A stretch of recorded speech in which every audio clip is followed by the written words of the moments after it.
Kapan dong TNI ini beneran dibutuhkan? Ya jelas nggak setiap saat. Intervensi militer itu cuma buat skenario-skenario yang paling genting, di mana kemampuan spesifik mereka jadi satu-satunya jalan keluar. Kurang lebih ada 3 skenario kritisnya. Pertama, kalau ada ancaman langsung ke simbol-simbol negara kita. Coba bayangin deh serangan ke istana negara. Kedua, kalau ancamannya udah lintas batas negara.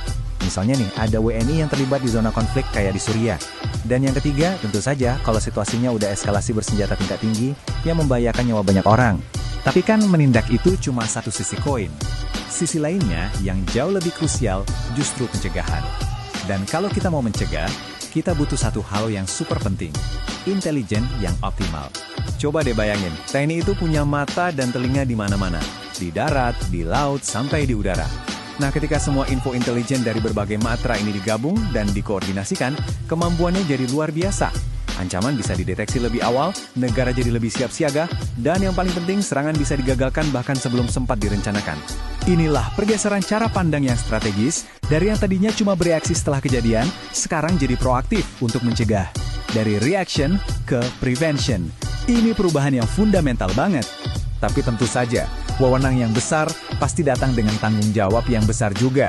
Makanya, harus ada aturan main yang super jelas. Kalau nggak ada aturan, resikonya besar. Bisa tumpang tindih, bisa salah guna wewenang. Inilah kenapa peraturan pelaksananya jadi sangat-sangat krusial. Saya suka banget analogi pagar ini.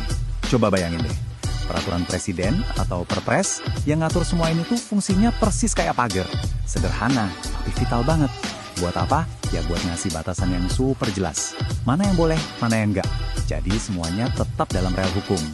Tujuan dari pagar ini ada 4. Pertama, biar setiap tindakan itu profesional dan presisi. Kedua, aturannya harus jelas, nggak bisa ditafsirin macam-macam. Ketiga, buat ngejaga sistem peradilan pidana kita biar tetap jalan.